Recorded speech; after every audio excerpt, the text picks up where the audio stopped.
This week on LWBTV, we tap into immigration in Queenstown. Yes, working holiday visa holders, like myself, flock to Queenstown, and we come cheaper by the dozen. But with such an international workforce, we're not exactly getting the cultural immersion factor. Where are all the Kiwis? Why aren't more businesses hiring Kiwis? I think it's Strawpoll time.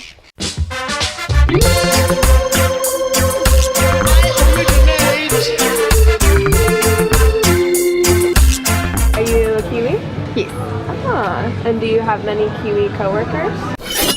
I got one. Out of a team of 5, I've got 4. Not Kiwi. No, not a Kiwi. I'm from Northern Ireland originally. And you're Kiwi? Yeah. Do you have many Kiwi coworkers? Yeah, a majority, really. I don't actually, no, now that I think about it. But in the past I haven't always, so yeah. Looking at the overall workforce in Queenstown, do you feel that there aren't enough Kiwis in the workforce? Probably generally that's the situation, and it's different in different businesses, but certainly in our business there's 11 of us and 10 of us are Kiwis. 58 staff in total, and 28% of those are either New Zealand residents or New Zealand citizens. Do you think, like, as an outsider of Queenstown's perspective, that employers here should kind of make an effort to hire more Kiwis rather than people on working holiday visas? Well, there are incentives, like any of the managerial positions and stuff in Queenstown, they have to open up to Kiwis to apply, and like if you're working here and you're on a sponsorship, every so often they have to open it up again. So I guess it depends on the demand. Like, if the locals aren't filling the jobs that need to be, then why not tourists? In a town like this, all the seasonal workers, we need them a lot. I don't really see Kiwis missing out on jobs or having jobs taken away from them, but there's definitely a shortage of Kiwis, so it's hard to say the exact reason, but I think I think it's really just growth that we're seeing. Well, we know the problems around housing and the cost of living generally.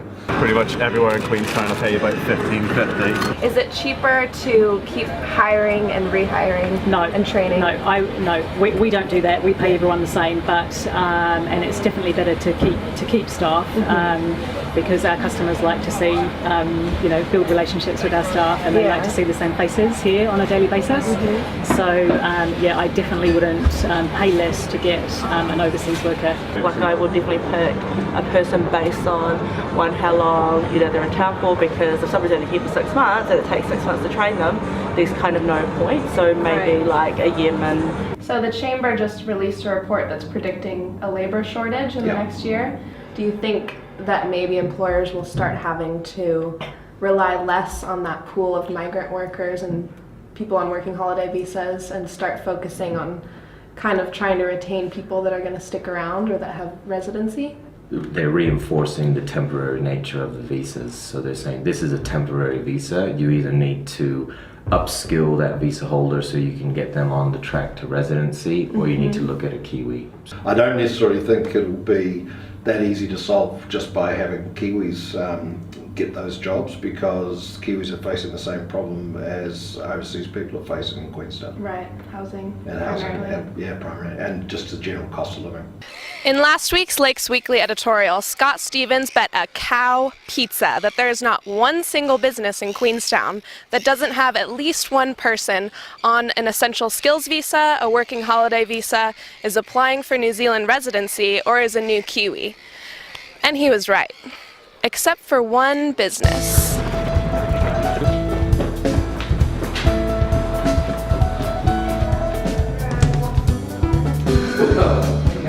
Full Kiwi workforce! Thanks, y'all.